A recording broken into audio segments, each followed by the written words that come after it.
Good morning students. ये video में BBA third year के स्टूडेंट्स के लिए बना रहा हूं। अभी आप लोग के एग्जाम्स आने वाले हैं, 10-12 दिन में एग्जाम्स हैं, तो थोड़ा सीरियसली पढ़ाई करो। 4 थ्योरी सब्जेक्ट्स हैं जिनके वीडियोस मैं यूट्यूब पे डाल रहा हूं। आप इस चैनल को सब्सक्राइब करके रखो, सारे अपडेट्स मिलते रहेंगे। मोर एजुकेशन करके चैनल का नाम है। और कॉस्टिंग की प्रैक्टिकल क्लासेस अब स्टार्ट होने वाली है 28 से लेके, और 3 मई तक मैं सारा कंप्लीट करवा दूंगा। थ्योरी प्रैक्टिकल 100% सब कुछ कंप्लीट हो जाएगा।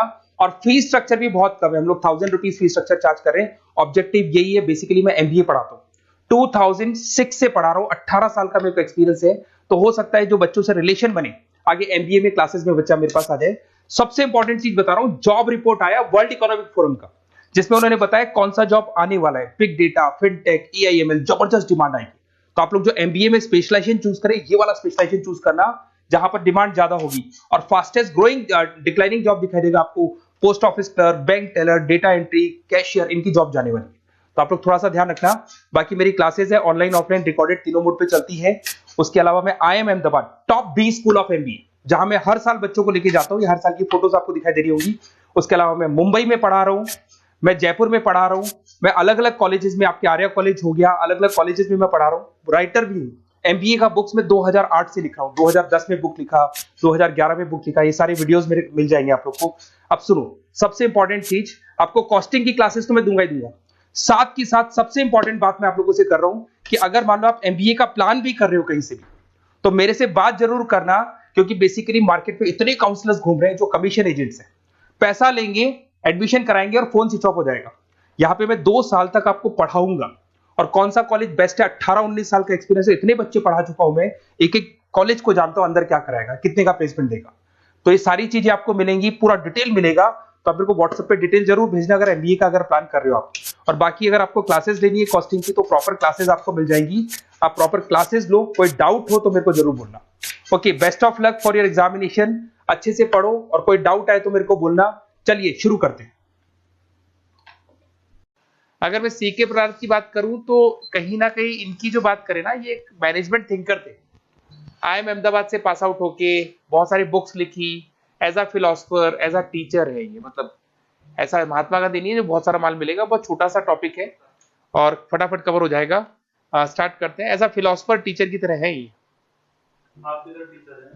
जो हमारा टॉपिक है कंटेम्प्रेरी मैनेजमेंट थिंकर की, और इनकी प्रीवियस में देखेंगे जो कि कंटेम्प्रेरी मैनेजमेंट थिंकर थे, उनको भी कवर कर चुकी हूँ। अब हम देखते हैं कि सीके प्रहलाद के बारे में थोड़ा सा हम जो इंट्रोडक्शन है उसके बारे में देखेंगे। देखो, जो सीके प्रहलाद है, इनका पूरा जो नाम है, इनका जो फुल नेम है, that is the Coimbatore Krishna Rao Prahlad, जो कि 8 अगस्त 1940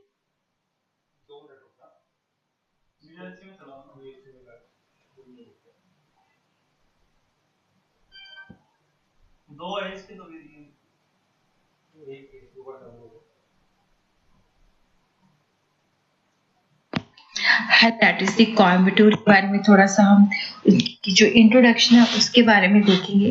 देखो, जो सीके प्रहलाद है, इनका पूरा जो नाम है, इनका जो फुल नेम है, that is the Coimbatore Krishna Rao Prahlad, जो कि 8 अगस्त 1941 को ये पैदा हुए, और इनकी जो डेथ थी दैट वाज ऑन 16 अप्रैल 2010। और इन्होंने जो पोस्ट ग्रेजुएशन किया है वो IIM अहमदाबाद से किया है, और जो इनकी PhD है वो हार्वर्ड बिजनेस स्कूल से है। और बेसिकली क्या है कि he is a well known professor of corporate strategy at the Stephen M Ross school of business in the university of Michigan. और देखो, उनकी जो नेशनैलिटी थी वो इंडियन अमेरिकन थी। और जो उनकी मेजर कंट्रीब्यूशन है, देखो दिस इज वेरी इंपॉर्टेंट कि जो सीके प्रहलाद है, उनकी मेजर कंट्रीब्यूशन जो है, core competency of the organization and idea of the looking at the poor as a source of profit than object of a charity। क्योंकि इन्होंने एक बॉटम में पिरामिड एक बार हल्का सा बताया तो देखिए, यहाँ पर जो सीके प्रहलाद है, ये as a philosopher, as a teacher है। और इन्होंने ना बुक जो है ना, इनका जो स्ट्रेटेजी था, कॉर्पोरेट स्ट्रेटेजी था। अब ये कॉर्पोरेट स्ट्रेटेजी है क्या? अगर आप लोग बीबीए सेकेंड ईयर पढ़ के आए हो, तो आपने एक SM पढ़ा होगा, स्ट्रेटेजिक मैनेजमेंट। अब आपको याद है या नहीं है? उसमें मर्जर होता था, एक्विजिशन होता था, टेक ओवर होता था। तो 2 कंपनीज को आपस में मर्ज कर दिया, 2 कंपनीज को टेक ओवर कर दिया, एक कंपनी दूसरी कंपनी को टेक ओवर कर रही है। तो उसके ऊपर ये बुक्स लिखते हैं। मतलब इनका मेन ऑब्जेक्टिव था कि कोर कॉम्पिटेंसी, देखो एक वर्ड आएगा आपका कोर कॉम्पिटेंस। अब बच्चे कहते हैं कोर कॉम्पिटेंस का मतलब क्या है? अरे भाई, जब आप कोई बिजनेस करते हो ना, तो आपके अंदर बाकियों में और आप में एक फर्क होता है, यूनिकनेस।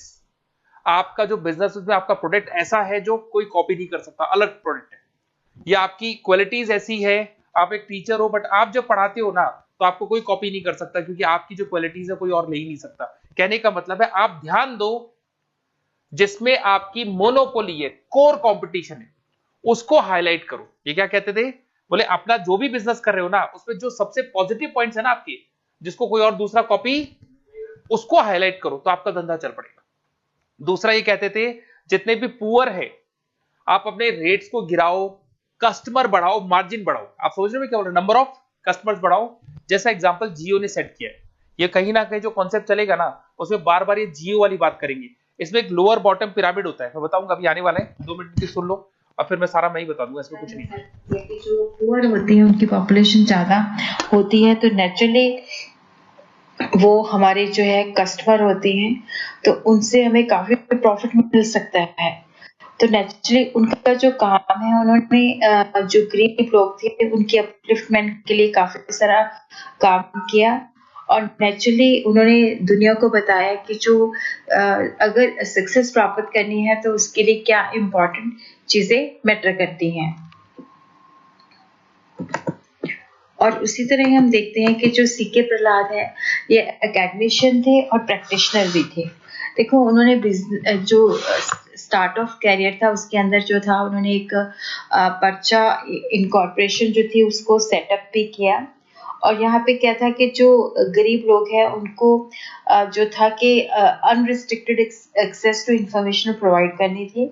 और उसी तरह क्या था कि उसके अंदर जो इनोवेटिव मैनेजमेंट आइडियाज थे उसके लिए भी इंफॉर्मेशन प्रोवाइड करनी थी। बट ये वेंचर जो था सक्सेसफुल नहीं हुआ, फेल हो गया, और बाद में इसको सेल कर दिया गया। और उन्होंने बाद में जो थी मैनेजमेंट कंसल्टेंसी जो थी फाउंड की। और इसके अंदर क्या था कि नेचुरली जो बेसिकली मैनेजमेंट कंसल्टेंसी थी, next practice to support the companies and implementing this strategy online at the fortune at the bottom of pyramid. देखो, यहाँ पे उन्होंने बेसिकली क्या था कि किस तरह से ऑर्गेनाइजेशन जो थी कि बॉटम ऑफ पिरामिड को हम किस तरह से कैप्चर कर सकते हैं, किस तरह से हम उनसे प्रॉफिट ले सकते हैं, उनकी जो स्ट्रैटेजीज थी उनकी इम्प्लीमेंटेशन के अंदर जो थी हेल्प की। उसके बाद हम देखते हैं कि उनकी अचीवमेंट क्या है, उन्होंने कौन सी बुक्स लिखी हैं। बॉटम ऑफ पिरामिड है ना, उसको थोड़ा सा मैं समझा देता हूँ। बेसिकली एक पिरामिड में सबसे पहले अपन टॉप लेवल को माल बेचते हैं, फिर मिडिल लेवल को बेचते हैं, और फिर किसको बेचते हैं? लोअर लेवल को। ये कहते हैं कि बॉटम ऑफ पिरामिड पे खड़े रहो, माल बेचो लोअर लेवल को। लोअर लेवल मतलब जो पुअर पीपल है, आप रेट्स ऐसे रखो जिससे कि आपके कस्टमर बढ़ जाए। कस्टमर बढ़ेंगे तो धीरे धीरे बिजनेस आपका ग्रो करेगा, जो जियो ने किया। आप लोग अच्छे से देख लो, फ्री में दिया, रेट कम दी, बढ़ा लिए कस्टमर। अब आप अगर 100 आदमी ढूंढोगे ना, 100 में से कम से 70 के बाद जियो की सिम मिलेगी, और इज्जत से रिचार्ज करा रहा है पूरा, तो उसे सबका खा गया ना वो सबको। एयरटेल वोडाफोन सबको खत्म कर दिया। अदरवाइज पहले क्या, एयरटेल को कोई छोड़ता नहीं था, बोले एयरटेल सबसे बढ़िया। पर धीरे धीरे जियो ने अपनी क्वालिटीज बढ़ाई, रेट कम रखी, कस्टमर बनाया, फिर बाद में जियो ने उसको धीरे धीरे क्या कर लिया, अपना बना लिया। अब देखो इसमें, देखो अचीवमेंट्स वगैरह देखो, ज्यादा नहीं है, इनको खत्म करते हैं, फिर मैं बताऊंगा। देखो, यहाँ पे उन्होंने काफी सारी बुक्स लिखी हैं, लेकिन उनके साथ क्या है कि वो को author of A number of works in the corporate strategy. को ऑथर का मतलब होता है कि साथ में किसी और ऑथर ने भी उनके साथ कंट्रीब्यूट किया है। तो देखो, गैरी हैमल के साथ जो है core competency of the corporation, second again Gary Hamel के साथ ही कंपीटिंग ऑफ द फ्यूचर, और उसके बाद वेंकट रामास्वामी के साथ future of competition, fortune at the bottom of the pyramid, eradicating poverty through profits with Stuart L Hart, the new age of innovation with M S. Krishna. और उसके बाद उन्होंने इनोवेशन होली ग्रेल जो थी आर.एस. मैशेलकर के साथ भी किया गया। और ये जो इनोवेशन के ऊपर जो टॉप 10 आर्टिकल्स के अंदर ये जो थी, ये आर्टिकल भी जो था उसके अंदर सिलेक्ट हुआ।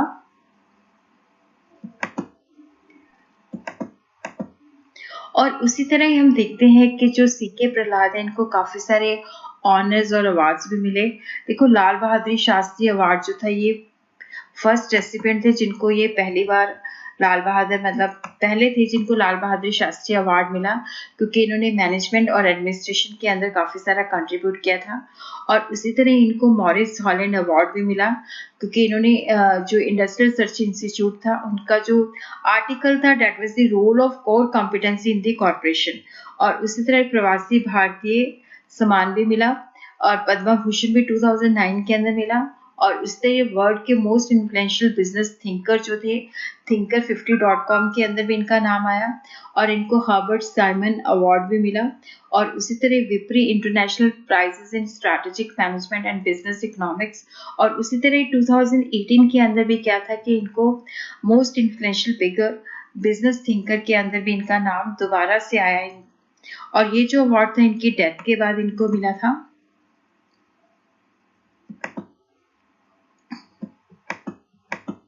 और उसी तरह हम देखते हैं कि सीके प्रहलाद जो थे उन्होंने क्या कंट्रीब्यूशन किया मैनेजमेंट एंड एडमिनिस्ट्रेशन को। देखो उनका आइडिया था कोर कॉम्पिटेंसी। उन्होंने कहा कि अगर बिजनेस में सक्सेस प्राप्त करनी है तो ऑर्गेनाइजेशन को कॉम्पिटिटिव होना चाहिए। देखो ऑर्गेनाइजेशन जब तक कॉम्पिटेंसी को डेवलप नहीं करती वो सक्सेसफुल नहीं हो सकती। तो उन्होंने कहा कि जो डाइवर्सिफाइड कंपनी है वो एक ट्री की तरह है और जो उसके कोर प्रोडक्ट्स है वो उसके मेजर लिम्स हैं और जो स्मॉलर बिजनेस है वो उसकी ब्रांचेस हैं। लीव्स और फ्रूट जो है एंड प्रोडक्ट है और रूट सिस्टम जो है सारी चीजों को नरिश करता है। और उसी तरह ही उन्होंने कोर कॉम्पिटेंसी का कंसेप्ट भी बताया।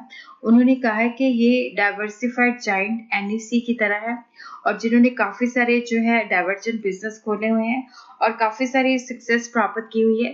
तो उन्होंने कहा कि जब भी एक स्ट्रैटेजी कंपनी ने डेवलप करनी है तो उसको कोर कॉम्पिटेंस के ऊपर जो है ज्यादा फोकस करना चाहिए। देखो कई बार क्या होता है कि कंपनी जो होती है उसकी एक या उससे ज्यादा कॉम्पिटेंसी होती है, बट जब हम कॉम्पिटेंसी का अर्थ होता है कि हमारी स्ट्रेंथ किस में है, किसके बेसिस पे हम कह सकते हैं कि we are different from others. तो कॉम्पिटेंसी जो है एक डिस्टिंक्शन जो है क्रिएट करती है कि जो कंपनी और उसके कॉम्पिटिटर को डिस्टिंग्विश करती है। और नेचुरली यही आइडियल कोर कॉम्पिटेंसी जो है इसी के ऊपर स्ट्रेस होती है कि हम जो है यूनिक है जिसको कॉम्पिटिटर भी कॉपी नहीं कर सकता। तो हमें जो फोकस है वो कोर कॉम्पिटेंस पे करनी चाहिए।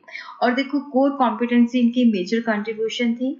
गैरी हैमल और सीके प्रहलाद ने कंसेप्ट ऑफ कोर कॉम्पिटेंसी जो था अपना आर्टिकल जो लिखा था उसके अंदर core competency of the corporation के अंदर इसको स्ट्रेस किया। उन्होंने कहा कि ऑर्गेनाइजेशन को कॉम्पिटिटिव होना चाहिए।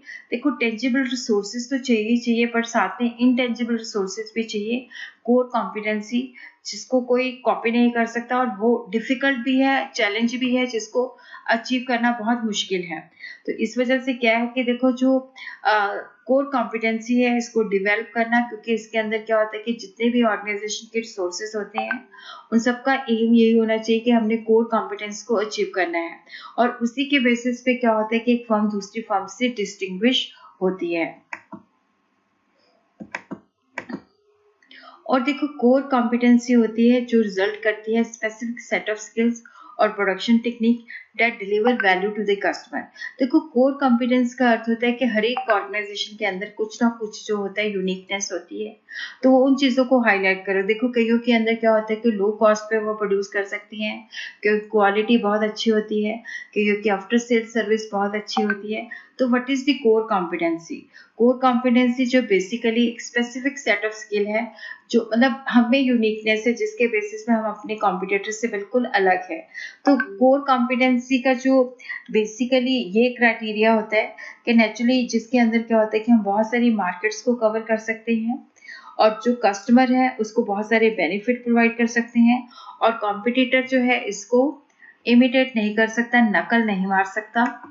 और उसी तरह क्या है कि नेचुरली जब basically development of the core product, जैसे मैगी है, मैगी जो है एक बेसिकली क्योंकि इसको बहुत देर बाद जो है कॉपी किया गया है और इसकी यूनिकनेस क्या थी कि इसका जो मसाला था that was a very nice flavoured और उसी के बेसिस पे इन्होंने अदर चीजें भी जो निकाली हैं।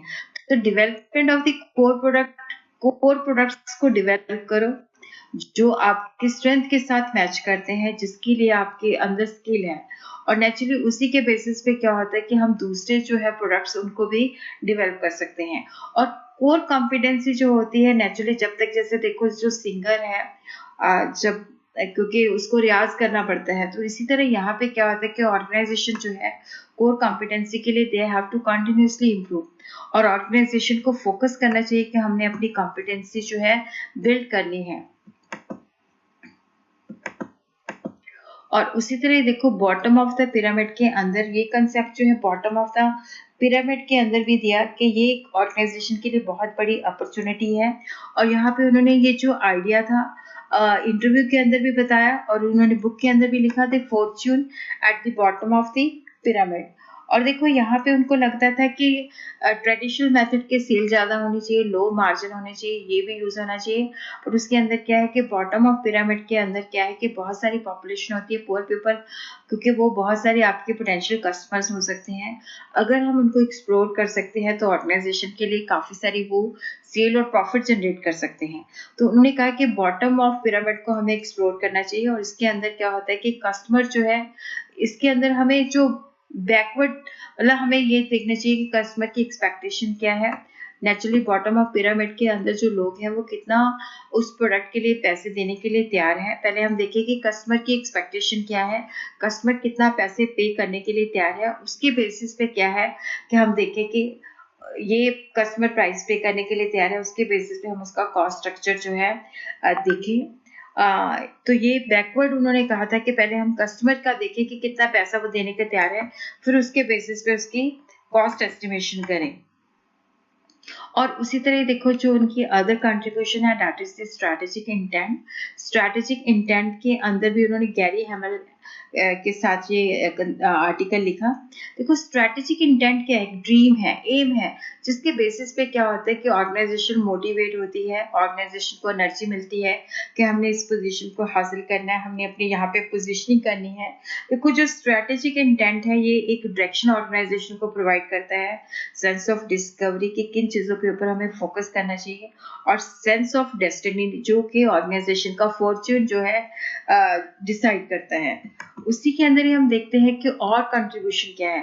देखो कंसेप्ट ऑफ कॉपरेशन, तो इन्होंने बेसिकली ये कंसेप्ट जो था Venkat Ramaswamy future of competition के अंदर वेंकट रामास्वामी की सहायता से डेवलप किया था। उन्होंने कहा कि हर एक स्टेप जो प्रोडक्ट हम ऑर्गेनाइजेशन प्रोवाइड करती है उसका जो वैल्यू चेन सिस्टम है, हर एक स्टेप के अंदर जो कस्टमर है उसकी इन्वॉल्वमेंट होनी चाहिए, डिजाइनिंग के अंदर, फंक्शनैलिटी के अंदर, सर्विस के अंदर। फंक्शनैलिटी का अर्थ होता है कि क्या उस प्रोडक्ट से हम क्या फंक्शन चाहते हैं, एक्सपेक्ट करते हैं। और उसी तरह क्या है कि नेचुरली जब हम कस्टमर को इन्वॉल्व करते हैं वैल्यू चेन के अंदर तो ऑब्वियसली ये एक बेटर एक्सपीरियंस इंपॉर्टेंस दी गई है। और नेचुरली कंपनी जो है कस्टमर को जो है एब्सोल्युटली इन्वॉल्व करे और उसको इन्फॉर्मेशन भी प्रोवाइड करे, और उसके अंदर क्या है कि कई चीज़ें वो छुपाए ना। तो इससे क्या है कि नेचुरली जो कॉपरेशन है उसके अंदर क्या होता है कि नेचुरली कॉपरेशन से क्या है कि ऑर्गेनाइजेशन जो है अपना जो है सक्सेस स्टोरी लिख सकती है, क्योंकि जब वो कस्टमर को इन्वॉल्व करती है तो नेचुरली कस्टमर को उसके अंदर जो है बिलीफ होता है, और ऑर्गेनाइजेशन की भी जो है बेसिकली सक्सेस के अंदर भी जो है उसका कंट्रीब्यूशन कॉपरेशन से ही अचीव किया जा सकता है। हेलो फ्रेंड्स, आज का जो हमारा टॉपिक है कंटेम्परेरी मैनेजमेंट पेपर के अंदर सीके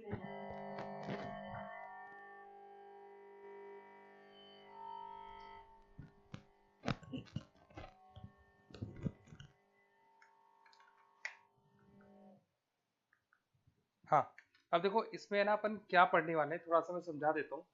और इसमें मतलब वैसे बहुत टेक्निकल जो चीजें है ना वो उतना नहीं मिलेगा, इसमें इजी सा टॉपिक है। देखो मैं बता देता हूँ आप लोग को, 2 मिनट रुकना। हेलो चला के ही बंद हो सकता है ये। चलो अब सुनो सुनो सुनो मेरी बात सुनो, मेरी बात सुनो। देखिए एक बार सीके प्राप्त को एक बार दोबारा देख लेते हैं अपन, थोड़ा सा वर्कआउट कर जाएगा। यहाँ से चलते हैं, ये रहा।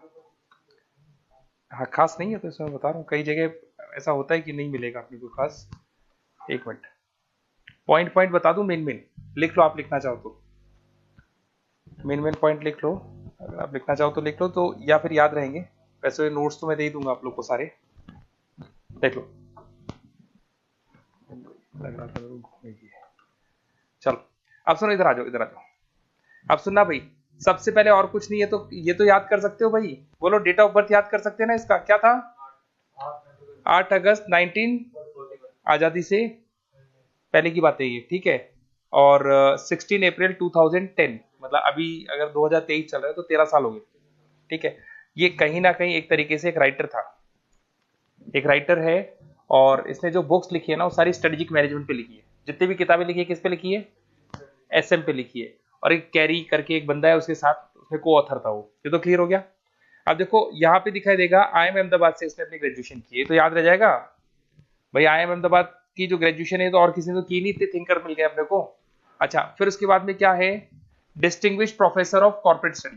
किताबें भी इसने इस पे लिखी थी और प्रोफेसर भी किसका था? ये कॉर्पोरेट स्ट्रेटजी। आप तो याद रखो, बीबीए का एसएम याद रखो, स्ट्रेटेजिक मैनेजमेंट कॉर्पोरेट स्ट्रेटजी एक ही बात है, ठीक है। और उसके बाद में नेशनलिटी इसका इंडिया और अमेरिका, इंडिया भी और अमेरिका भी, अमेरिका में रेगुलर जाता रहता था, वहां से भी उसने अपना नेशनलिटी ले रखा है। The major contribution core competition, बार बार एक ही बात बोल रहा हूँ, कोर कंपटीशन। पूरे चैप्टर में अगर आप अपनी बुक भी खोलोगे, ठाकुर भी खोलोगे ना, या 1 वीक खोलोगे, उसमें भी कोर कंपटीशन मिलेगा।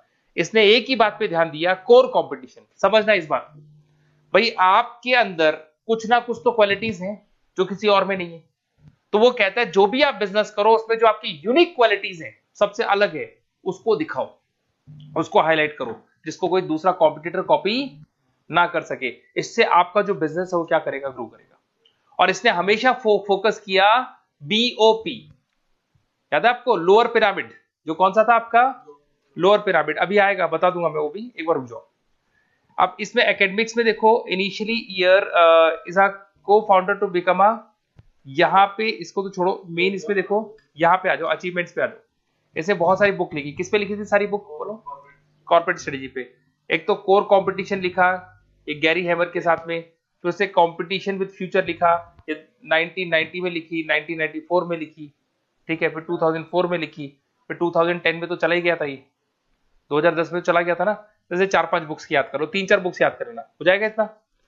अब आ जाओ, इसके अंदर अगर ऑनर्स देखे तो भैया एक तो डाल ही देना, पद्म विभूषण, ठीक है। ये ऐसा अवार्ड है, ये तो सबको मिलता है जितने भी थे।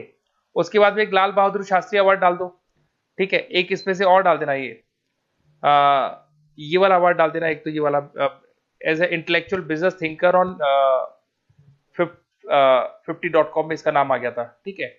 ये सारे के सारे तो 3-4 अवार्ड याद कर लो, ज्यादा नहीं करना है, इसमें 3-4 अवार्ड याद हो जाएंगे। अब देखो इसका जो मेजर कंट्रीब्यूशन था ना, ये बार बार एक ही बात बोलता था, आइडिया ऑफ कोर कॉम्पिटेंसी। ये बार बार किसकी बात करता था? He suggest an idea of core competency. अभी क्या है देखो उसको, he compare the diversified company as a tree. एक डाइवर्सिफाइड कंपनी, आज मैं जियो की बात करूं, जियो मतलब रिलायंस, तो रिलायंस एक डाइवर्सिफाइड कंपनी, एक पेड़ है, रिलायंस एक पेड़ है। उस पेड़ में क्या है?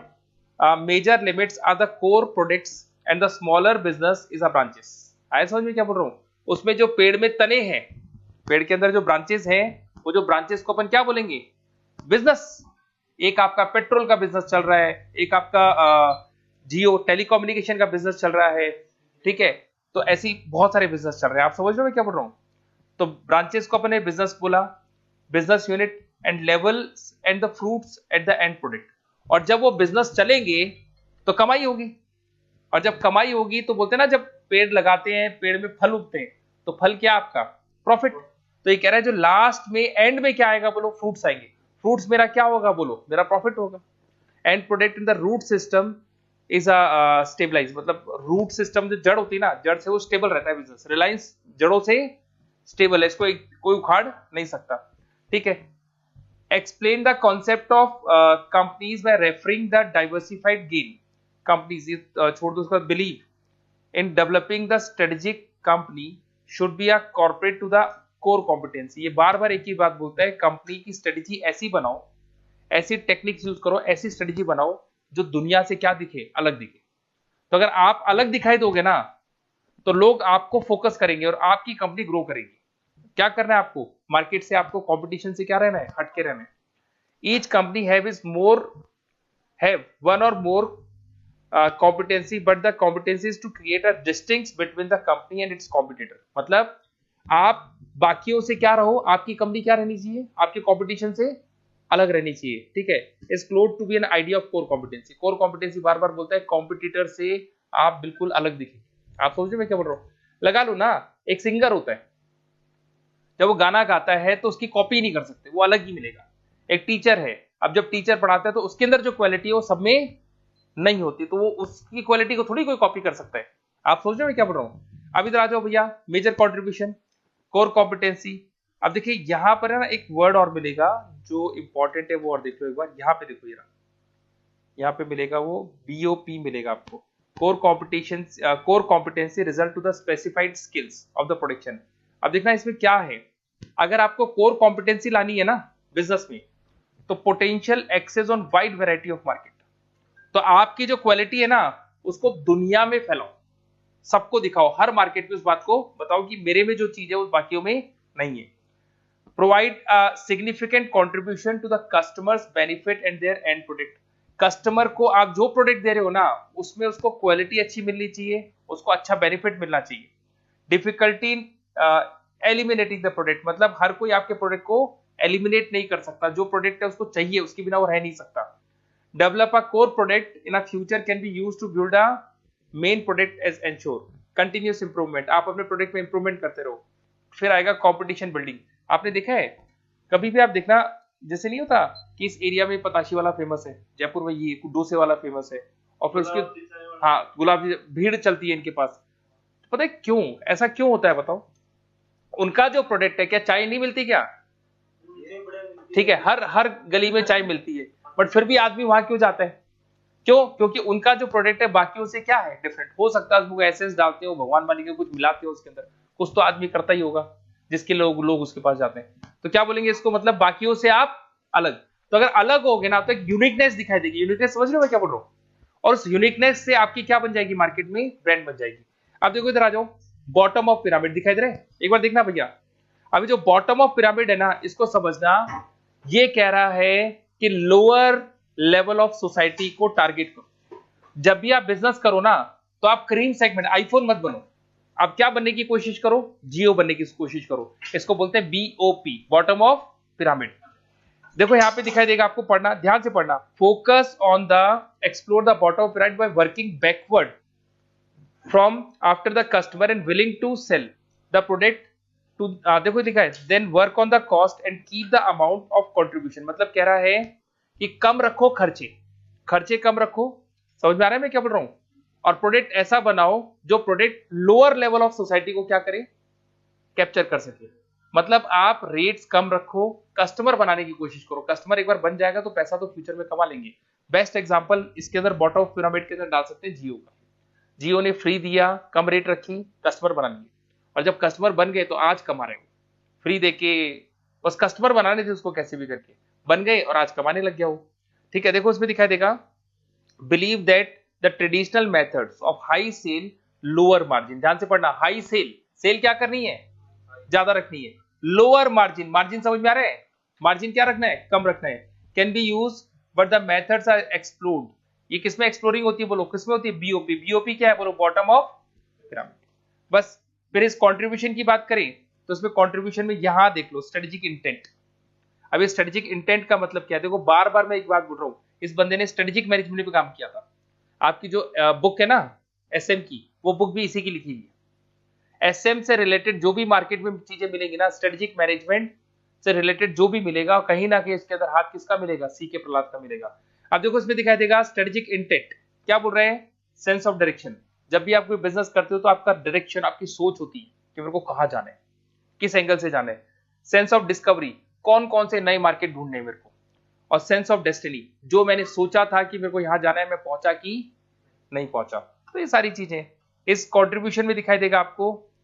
इसमें कुछ ज्यादा नहीं है, तो बस इसमें ना मतलब ऐसे कोई टेक्निकल चीजें नहीं है, पॉइंट्स है, याद कर लो, इसी के प्रहलाद बैठ जाएगा। इसके अलावा एक पीडीएफ और है, ये तो हो गई थी, एक और ये रही। ठीक है, ये जो वर्ड फाइल दिखाई दे रही ना आप लोग को, ये भी मैं आपको दूंगा। इसमें भी बार बार पता है एक ही वर्ड आ रहा है, पता है, कॉम्पिटिटिव एडवांटेज दिखाई दे रहा है। हाँ, तो ये जो कॉम्पिटिटिव एडवांटेज है ना, इसका कॉन्सेप्ट भी वही है। मतलब कॉम्पिटिटिव एडवांटेज का मतलब है कि आपके अंदर आपके कंपटीशन से हटके कुछ होना चाहिए। कॉम्पिटिटर के पास जो है और आपके पास जो है बिल्कुल अलग है। आप जब दिखाते हो ना तो लोग कहते हैं नहीं यार है तो सही, ब्रांड है ये, ऐसे हर छोटी मोटी चीज नहीं। वही फिर वो core image, bottom of pyramid, देखो ये आ गया, वापस आ गया ना बॉटम ऑफ पिरामिड। तो बॉटम ऑफ पिरामिड की बात करें तो अफोर्डेबिलिटी, एक्सेसिबिलिटी, अवेलेबिलिटी। अफोर्डेबिलिटी का मतलब कि भैया इतना सस्ता बना दो कि हर आदमी उसको खरीद सके। एक्सेसिबिलिटी मतलब कि दुनिया में ऐसा कोई कोना नहीं है जहां वो चीज नहीं अवेलेबल हो, सबको मिल सके। एक्सेस मतलब कोई भी उसको कहीं से भी खरीद सकता है। अवेलेबिलिटी मतलब कि उसको खरीदने के लिए हाँ शॉर्टेज नहीं होनी चाहिए, हमेशा वो क्या होना चाहिए, अवेलेबल होना चाहिए। खत्म कर लोगे आप लोग, हो जाएगा ना। तो छोटा सा टॉपिक था सीके प्रहलाद, ज्यादा कुछ है नहीं इसमें। और वैसे तो एक गांधी वाले ग्रुप में है, कौन से वाले यूनिट में ये, थर्ड यूनिट में। तो अगर थर्ड यूनिट में टॉपिक है ना तो सीके प्रहलाद और गांधी आए तो गांधी चिपकाओ, गांधी में माली माल है, चाहे जितना लिखते जाओ। हाँ सीके प्रहलाद में तो कुछ इसने कुछ किया ही नहीं ना, तो माल कहां से आएगा। गांधी